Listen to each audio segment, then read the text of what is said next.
Hablamos de un objetivo general, es coordinar y controlar entre Fiscalía y Policía el conjunto de diligencias pertinentes y conducentes y útiles en las diferentes etapas de la investigación y el proceso penal para lograr una justicia efectiva.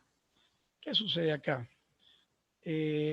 Muchas veces, como sucede en muchos países, o sea, aquí en Venezuela, el fiscal no tiene ni idea de lo que están haciendo los investigadores, la policía no tiene el tiempo o no o es muy dejado en cuanto a mirar un expediente, el avance del expediente para dar su opinión, ya que él inclusive él es el que va posteriormente a formular una acusación en cuanto si se llega a un acto conclusivo y se tiene una persona privada de libertad. El fiscal es el que va a dar un sobreseimiento si no hay los elementos necesarios. Si hay ciertos elementos que tal vez liguen, investiguen, relacionen de una manera deficiente a X personas en la comisión del delito y no se tienen las experticias y no se está muy claro, se llegaría a un archivo fiscal que puede ser reactivable a los 6 meses, aquí según nuestra legislación, o posteriormente si hay los elementos suficientes, la evidencia que relacionan a una persona con el hecho punible, entonces ahí tendría que hacer la acusación fiscal para por proseguir posteriormente en el proceso penal.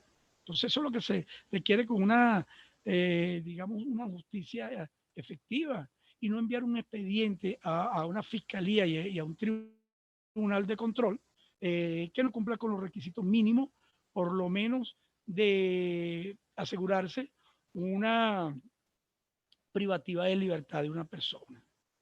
Estamos conscientes de que existe la corrupción, tanto policial, en los fiscales y evidentemente en los tribunales. Lo otro que también que podemos hablar de esta corrupción es la influencia de cuello blanco que pueden tener y puede ser que una investigación sea desviada en dicho momento. ¿Cuáles son estos objetivos específicos que debemos tener muy claros? Para la optimización y utilización de recursos humanos y técnicos. Organizar el trabajo investigativo y científico, que estos son los que nos van a generar los elementos principales para poder tener una investigación eficiente. Dirigir la investigación evitando desgastes innecesarios y esfuerzos inútiles, evaluando los medios probatorios conducentes para demostrar los objetivos de la investigación. Aquí tenemos que tener cuidado, hoy en día inclusive a través de que estos funcionarios tengan que hacer allanamientos, tengan que hacer aprehensiones, ir a lugares donde existe gran riesgo para su salud, riesgo biológico, inclusive no cumpliendo con estas normativas de bioseguridad que hoy en día se debe tener, porque es algo con que debemos contar y esto lo tenemos los fiscales del Ministerio Público, inclusive cuando acompañan o las veces que acompañan a los funcionarios a hacer un allanamiento o a buscar una persona. Controlar la investigación, establecer plazos para realizar actividades y obtener mejores resultados. Recuerden ustedes que tenemos lazos procesales donde inclusive hay que respetar los tiempos de aprehensión, que estos lazos no se corran, no se pasen. Por lo menos el fiscal del Ministerio Público tiene un lazo determinado para introducir su acto conclusivo. Él no debería dejar pasar ese lazo de tiempo, porque a esta persona, según la ley, hay que darle libertad y posteriormente, si hay los elementos suficientes para acusar, debería darle libertad porque él incumplió. Y este fiscal debe tener responsabilidad tanto administrativa y penales porque debe responder por esta negligencia, igual que los órganos de policía de investigaciones. Sintetizar la información, muy importante. Hay que decantar, hay que depurar tanta información que podemos tener. Gestionar los aspectos legales e investigativos que son necesarios durante el desarrollo del delito. Sus características.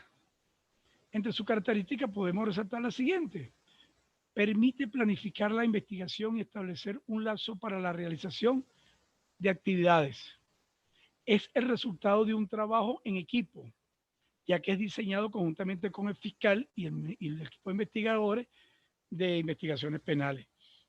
Cuando se planifica, se coordina y se hace realmente de esta manera, el caso va a tener un desenlace, un desarrollo adecuado y eficiente.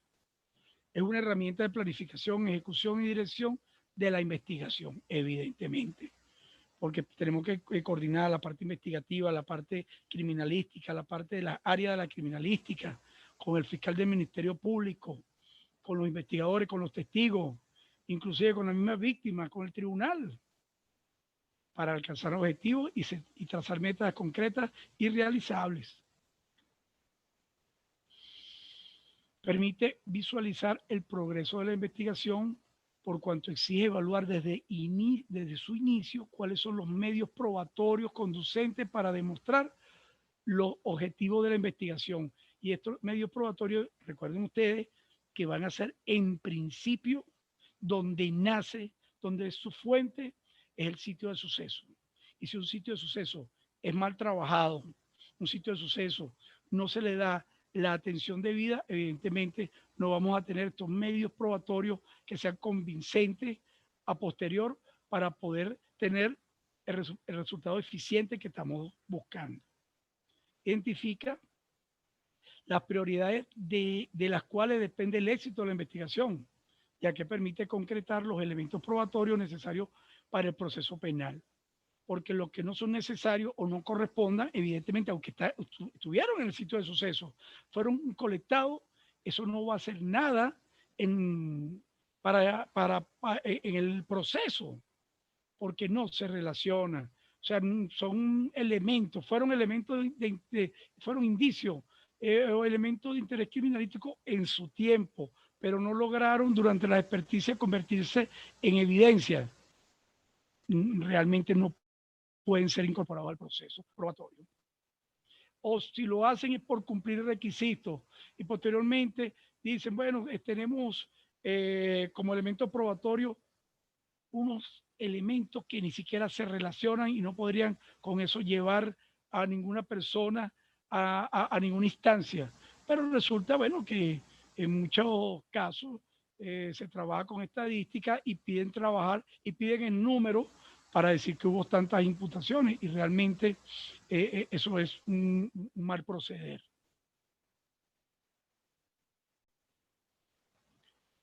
Facilita la clasificación de los elementos materiales probatorios, permite identificar los fundamentos que llevan a determinar el archivo de la investigación o, como lo expliqué anteriormente, o la acusación de parte del fiscal. Es una herramienta de control de gestión, se establecen responsabilidades, se determinan cuál es la labor a desarrollar, quién y cómo y cuándo en tiempo real. Eso es lo que nos va a permitir realmente la planificación y la coordinación de la investigación. Optimiza la utilización de los recursos humanos técnicos, evitando prácticas innecesarias. Es otra, o sea, de otro modo se lo digo que ya es la tercera vez, porque se pierde mucho tiempo, tanto en fiscalía, en los órganos de investigaciones, se dan vueltas, llegan y citan un testigo, los investigadores llegan tarde, lo hacen esperar, véngase mañana, véngase después. Y si la persona que fue testigo presencial tiene una información muy buena que aportar, al final termina no presentándose más porque le están haciendo perder tiempo, porque son tácticas dilatorias, porque tal vez hay corrupción ya en el caso como tal. ¿Verdad? Entonces, bueno, una instancia, si son los órganos de investigaciones penales que hacen eso, vayan al fiscal del Ministerio Público a conocer el caso. Si es la fiscalía del Ministerio Público, el fiscal que tiene el caso, y como director del proceso, diríjanse al fiscal superior. En nuestro país, más o menos es el procedimiento. Pueden dirigirse también a la Defensoría del Pueblo para que revisen el proceso. Entonces, por la parte de la víctima. Y promueve la investigación por resultados y efectividad.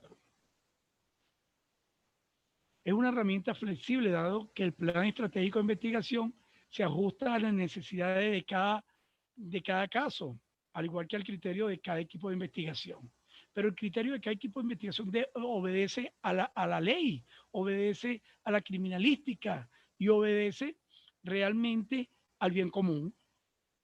Pone a prueba la capacidad investigativa y metodológica del equipo de trabajo en la formulación y comprobación de las hipótesis investigativas.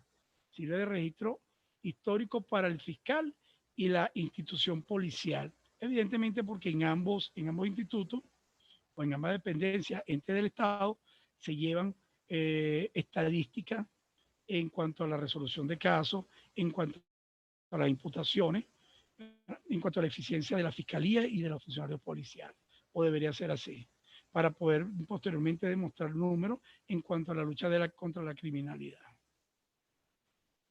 Permite la verificación, retroalimentación y evaluación de los procesos utilizados.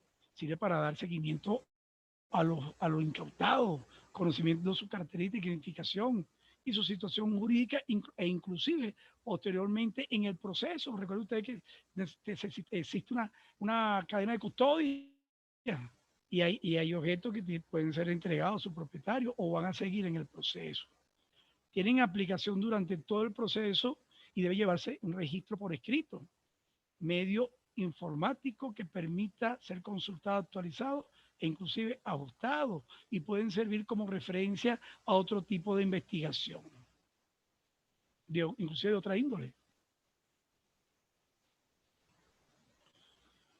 Constituye para el fiscal la base de la preparación de la audiencia preliminar y posterior proceso. Eso es importantísimo, porque si no se tiene nada en investigación inicial, en el desarrollo de la misma, e inclusive para el cierre y envío de ese expediente a la fiscalía para que ella, ante un tribunal de control, solicite ciertas medidas, el fiscal no lo va a poder hacer, pero también es responsabilidad del fiscal que tenía que haber estado presente a través de diligencia, verificando, y entiendo que es dificultoso para el fiscal por la cantidad de delitos que se apertura, digamos, en una subdelegación donde está el guardia fiscal del Ministerio Público, o los fiscales que llevan delitos de homicidio, que llevan inclusive delitos de violencia de género, porque en una semana no se abren 5, 6, señores, se pueden abrir 80, 90, en un día se pueden abrir 20, 25 delitos de violencia de género, se pueden abrir 10, 15 homicidios. Entonces, algo que afecta mucho en la planificación y, digamos, la parte estratégica es el aumento de la criminalidad y la asombrosa forma en que esta gente, estos delincuentes están operando. Sí tiene que ver con el posterior desarrollo de la investigación eficiente. Claro que tiene que ver. Orienta la investigación y la teoría del caso. Muchas veces no le da tiempo ni a los investigadores de tener un caso engavetado. Tal vez, no quiero justificar, pero tal vez no es corrupción, no es otra cosa, sino falta de tiempo para trabajar, para investigar. Pero bueno, eso es lo que tenemos y así estamos viviendo y hay que dar respuesta. Hay que dar respuesta de una manera eficiente a la ciudadanía, a la gente, al Estado, a la ley. Bueno, con esa lámina y esta que tenemos presente y además de esta reflexión de Simon Freud, que dice así: el primer requisito de la civilización es de la justicia. Por su atención, muchas gracias por compartir esta tarde con ustedes, dejarme entrar en sus hogares y con ustedes tratar de construir el conocimiento en esta ciencia forense y en esta materia sobre investigación de homicidios y la criminalística. Amiga Durí, las cámaras son suyas. Gracias, John. Gracias, John, y a todos ustedes por estar muy pendientes. Queremos saber si tienen alguna pregunta para que la puedan hacer por el chat en este momento. porque tenemos escasos 10 minutos para responder esas preguntas. Por acá, nuestro en vivo número 2 dice César Ruiz, excelente ponencia, maestro, muchísimas gracias. Cristian dice muchas gracias, excelente ponencia. Y muchas gracias al ponente, porque también te están enviando Yael y Marlon, gracias, excelente. Pero queremos saber si tienes alguna inquietud para que pueda ser respondida en esta manera, en este momento. Y ya que nos están viendo desde dos enlaces distintos, para que nadie quedara por fuera el día de hoy. Entonces, si hay alguna pregunta, bueno, quiero pedir disculpas porque hubo un momento que tuve un problemita con las láminas, pero fue una cuestión de segundos, pues, realmente. No hay problema, comisario, no hay problema. Sabemos que lo pusimos a dar carreras hoy con esas dos pantallas y controlar ambas y pasar las dos simultáneamente, pues era algo complicado. Pero ya, gracias a Dios, salió todo bien. Muchísimas gracias, comisario. La abogada Cecilia te dice gracias por la excelente ponencia. Y Luis Antonio por acá nos está. Ay, Luis Antonio, por acá tengo algunas preguntas en el enlace 2. Deme un momento para conseguirlas porque se me han ido muy arriba. Gracias, Luis. Gregorina. Sí, por acá dice Yanina, muchas gracias por la información desde Paraguay. Luis Antonio también. Cristian, una pregunta. ¿Toda esta investigación se puede realizar para todo tipo de hecho delictivo, femicidio, homicidio? Esa es una pregunta que hacen por el otro enlace, donde el comisario también está en vivo. Entonces, comisario, la pregunta para Cristian. Sí, realmente la planificación, organización y coordinación en un delito se puede trabajar en todo, es más, debe trabajarse en todos los delitos. Simplemente lo que va a variar es la forma en que van a aplicar las diferentes técnicas debido al delito cometido y el delito planteado. Pero debe hacerse esa coordinación, esa estrategia, aunque se utilicen inclusive recursos diferentes. Pero sí, debe hacerse en todos los delitos la planificación y coordinación. José Manuel dice hasta el momento todo está claro, este docente es una biblioteca móvil de conocimiento, saludos de República Dominicana. Y Gregoria dice felicitaciones al ponente, excelente tema, fuerte abrazo, saludos para todos desde México. Luis, interesante ponencia, comisario, saludos desde Guatemala. Yo realicé dos preguntas, pero no las ha leído. ¿Quién sería César Ruiz? Voy a buscar César Ruiz a ver cuáles fueron las dos preguntas y discúlpame, seguramente se fueron a la parte de arriba y no las estoy viendo. Vamos a ver, aquí ya la estoy viendo, César, ya vamos a ver cuáles son tus preguntas y disculpa que no las había visto. Ok, César Ruiz dice, uno de los debates más polémicos que se estudia en el caso de las investigaciones corporales es el de la posibilidad del uso de la fuerza física en el caso de que la persona a la que se le va a intervenir corporalmente no preste su consentimiento para ello. La mayor parte de la doctrina se inclina por la tesis de la imposibilidad de la coerción o versus compulsiva de no existir una norma de rango de ley que permita el uso de la fuerza física en estos supuestos. Me gustaría escuchar su criterio tanto en el supuesto de representación del Ministerio Público como la del lado de la defensa técnica del acusado. Es una interesante pregunta, comisario, y algo muy parecido estábamos viendo hoy en el grupo que ustedes tan amablemente me incluyeron, que hablaba algo al respecto, ¿no? Me daba cuenta y está interesante porque este grupo de este enlace, esa pregunta la están haciendo en el otro grupo, pero la pueden escuchar todos y es una excelente pregunta de César Ruiz. Muy bien. En nuestro país, en Venezuela, tenemos como norma en la Universidad Experimental de la Seguridad, de la cual yo formo parte, para formación de nuestros oficiales, bien sea de policías y de investigadores penales, tenemos el uso diferenciado y prolongado de la fuerza. Cuando una persona que vamos a aprender está de una manera agresiva, sin utilizar armas de fuego en este momento, sino solamente agresión corporal, bueno, existen técnicas y procedimientos con el cual nosotros podemos y debemos neutralizar a este atacante, esposarlo y posteriormente ser conducido a un centro donde sea procesado. Evidentemente que cuando nosotros golpeamos en representación del Estado, no vamos a hacer, no estamos cometiendo, y golpeamos a una persona, tal vez un detenido, un ojo, por decirlo de esta manera, no estamos cometiendo lesiones personales, estamos cometiendo un delito contra los derechos humanos, porque nosotros actuamos en representación del Estado como tal. Pero sí existen técnicas necesarias para neutralizar, yo hablo de neutralizar a las personas. Existe también lo que es el uso de la fuerza potencialmente mortal cuando ya aquí intervienen armas de fuego.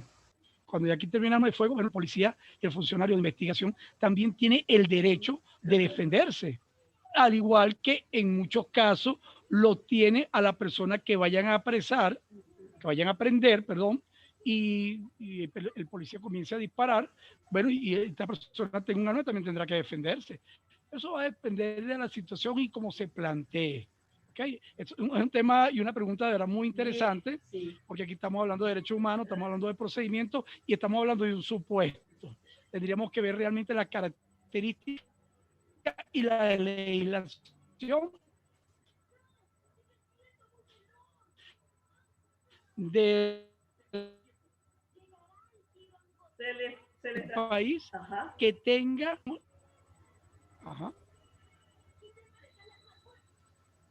Creo que se te estaba yendo el audio, John, pero Sí. ya entendimos la idea, sí. Sí, que va a depender de la legislación del país. Lo que pasa es que ahí se quedó así un poquito claro, y de la preparación y del modo de aplicarla. Hace 3 meses, 4 meses, aproximadamente, recuerden ustedes que una técnica que se aplicó en Washington, un policía a una persona de color, a un negro. Aquí nosotros no tenemos afortunadamente ese problema en Venezuela, porque inclusive por cariño a la gente le decimos negro, negra. Esto aplicó una técnica que está establecida como tal, pero inmovilizó a la persona y dejó su rodilla en la parte del cuello. Creo que fueron más de 40 minutos, realmente no recuerdo ahorita, y la persona posteriormente falleció, y la fuerza con que la aplicó, pero la técnica es de inmovilización inmediata mientras se aprende la persona. Sí, la persona estaba muy agresiva, independientemente de que tenía registros policiales y estaba cometiendo algún delito. Bueno, pero esa no es la función de la policía, darle muerte a través de las técnicas establecidas. Es una mala aplicación de la técnica, y recuerden ustedes que nuestra responsabilidad penal es individual por una mala aplicación de técnica policial. Claro. Comisario, Marcelo nos hace una pregunta desde el otro enlace. Nos dice, excelente ponencia, una consulta, si los investigadores pueden interrogar al sospechoso o solo el Ministerio Público Fiscal. Bien, te voy a contestar, Marcelo. Marcelo de Argentina, mi amigo Marcelo, gracias que nos está acompañando, oficial de la Policía de Argentina de Misiones, bienvenido. De verdad que sí. Fíjate, aquí en Venezuela, y yo doy clase de interrogatorio policial, pero yo digo no, yo sostengo la tesis que el interrogatorio policial, tanto de fiscalía como de la policía, es ilegal. ¿Por qué? Porque nuestra constitución en Venezuela establece que nosotros no podemos inculparnos si no queremos dar información a la policía, ser interrogado, no lo podemos hacer. Tenemos el precepto constitucional que nos ampara y podemos hacerlo inclusive en el tribunal. Y si no queremos en el tribunal, no lo hacemos. En Venezuela la carga de la prueba la tiene el fiscal del Ministerio Público a través de los órganos de investigaciones penales, quienes son los encargados y llamados a buscar, a conseguir, a procesar esos indicios y convertirlos en pruebas y en evidencia, perdón, posteriormente en el proceso en prueba. Pero el modo de interrogatorio acá es ilegal. Si yo no quiero rendir ninguna declaración, no estoy obligado a hacerlo. Y eso me ampara la Constitución, artículo 49 en uno de sus numerales, perdón, en Venezuela. Sí, está respondiendo Marcelo, que igualmente en Argentina. Voy a dar 2 preguntas más para ir finalizando, porque ya tenemos a Gerardo Aguirre también pendiente con su ponencia el día de hoy. Entonces, César Que Ruiz me tiene la disculpe, otra de verdad. pregunta para cumplirle a César, que ha estado con unas intervenciones espectaculares desde ayer. Dice, hay un sector de la doctrina minoritario. Señala que existe la posibilidad de uso de esa discompulsiva, aunque exista previsión legal. Y pone el ejemplo de que de igual manera que una persona contra la que hay orden de detención, si no se deja detener, será conducida a la fuerza por los agentes policiales. Se podrá proceder de igual modo en el supuesto de que un juez o jueza ordene algún tipo de investigación corporal y cuál es su criterio con respecto a esta doctrina. Sí, aquí en Venezuela también. Si tengo una orden de aprehensión, una orden de detención, porque aquí hay que estar claro, como yo lo expliqué, en Venezuela existen, bueno, entre comillas o paréntesis, dos formas de detención, dos formas de privar a una persona de libertad. Según nuestra Constitución, es, mismo artículo 49, es cuando se está cometiendo un delito o cuando se tiene una orden de un tribunal. Y existe también la posibilidad de que haya una investigación en fiscalía, hay un testigo o una persona sospechosa o alguien que está relacionado al expediente y no asista a la tercera citación de la fiscalía, el fiscal puede solicitar a un juez de control un mandato de conducción y la fuerza policial debe ir a donde se encuentra y utilizar la fuerza física si es necesario y trasladarlo al tribunal o a la fiscalía para allí realice la diligencia que se tenga establecida. Aquí también se establece de esta manera. Oh, pero esto no es tampoco agresión. La fuerza policial es buscarlo, aprenderlo y llevarlo. Aprenderlo no. Buscarlo, porque no quiero que confunda la aprehensión, si ha cometido un delito, va, lo busca y lo lleva mediante la fuerza policial. No es una aprehensión, es un mandato de conducción. Marcio pregunta, ¿cuál es el tiempo que dura la fragancia? Ay Dios, ayer lo hablé aquí en Venezuela, por lo menos. Flagrancia para nosotros en el penal, cuando se esté cometiendo un delito, cuando la persona que lo cometió está siendo perseguida por la policía, por el clamor popular o público, perdón, eso es flagrancia. O sea, el delito que se acaba de cometer puede durar, ¿qué le digo yo? Si la policía está persiguiendo al delincuente, puede durar horas. Pero existe en Venezuela una sentencia que es la 526, que la mencioné ayer, bueno, y que aquí cualquier delito o cualquier persona puede ser aprendida, el fiscal le presenta la flagrancia, él se la solicita al juez y el juez la acuerda. Aunque el delito se haya cometido hace 2 años, la persona estaba en su casa o la vieron y la señalaron. No hay orden de aprehensión, no hay delito flagrante para el momento. Aquí en Venezuela tenemos ese problema, de esa sentencia que la vinculan con todos los delitos y con todos los casos. Pero debe durar más o menos un lazo no mayor a 24 horas, el lazo de la flagrancia. Aunque hay una ley que establece la violencia de género, que posteriormente de 24 horas ya no hay flagrancia en ese delito. La mujer debe ir a denunciar, la agredida debe ir a denunciar y los órganos de investigaciones deben proceder a buscar al agresor en menos de 24 horas y presentarlo, inclusive privarlo de libertad y presentarlo ante los tribunales de control junto con el fiscal del Ministerio Público. Yo quisiera, perdón, que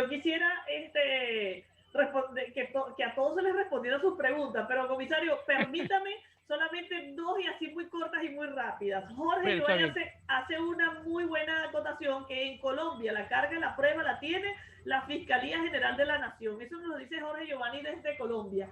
Y Cristian nos hace una última pregunta y dice, ¿quién tiene la facultad para hacer la investigación? ¿Puede realizarla un criminólogo tanto como un criminalista, perdón?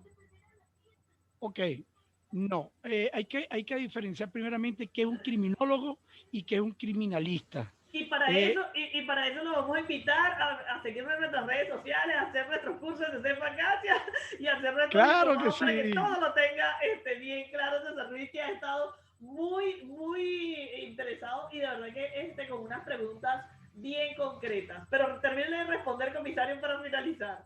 Muy bien. Acá en Venezuela, quien va al sitio de suceso a buscar esos indicios, el criminólogo que te diga que él va al sitio de suceso y saca un perfil del delincuente, solo aquí no existe. Eso puede existir en el FBI, que inclusive hay departamentos encargados y especializados en esa área. El criminólogo te puede evaluar el delito, al delincuente y las causas por las cuales él cometió ese delito. Y existen, como no, en los cuerpos policiales, pero no tienen la función investigativa. Aquí está la función investigativa del investigador propiamente dicho y las funciones investigativas del criminalista, como lo mencioné ayer en el sitio de suceso. Entonces, aquí en Venezuela, ojo, te puede, como no, uno puede consultar a un criminólogo para que inclusive, si hay una persona que se requiera enviar allí a buscar esa experticia, bueno, en el CENAMER, lo que es el Servicio Nacional de Ciencia Forense, y se pide la consulta y él puede generar inclusive un informe. Pero que van a los sitios de suceso, aquí en Venezuela no está acostumbrado, no está estipulado en ley. Bueno, comisario, con esta pregunta de César Ruiz, vamos a finalizar su ponencia y agradecerle, como siempre, sus atenciones y que nos haya podido responder a todos cuantos han preguntado. Muchísimas gracias, comisario. Esperamos poder contar con su presencia cuando se pueda una nueva oportunidad. Pronto los diplomados van a volver a iniciar finales del mes de julio, principios de agosto, le vamos a estar haciendo mención al respecto. Y el comisario, por supuesto, que está ahí con nosotros. Sigan sus redes sociales a John Tobar y ahí podrán comunicarse con el comisario también. Comisario, suben las cámaras para despedirse de este público maravilloso. Bueno, realmente emocionado, de verdad, honrado. Para mí ha sido un placer estar con ustedes. Síganos en nuestras redes de CC Facacia y mis redes también personales, @Tobar Piso John en Instagram. Y bueno, las redes sociales que aparecen en mi presentación, de verdad que ha sido para mí. Lo felicito por su análisis, por su pregunta. Espero haber estado a la altura de la respuesta. Y Durí, a ti y a tu equipo nuevamente, a mi amigo, mi hermano Julio Pérez y a todas las personas que aquí estuvieron presentes, mil bendiciones desde Venezuela. Se les quiere y nosotros sin ustedes, de verdad que no seríamos nada.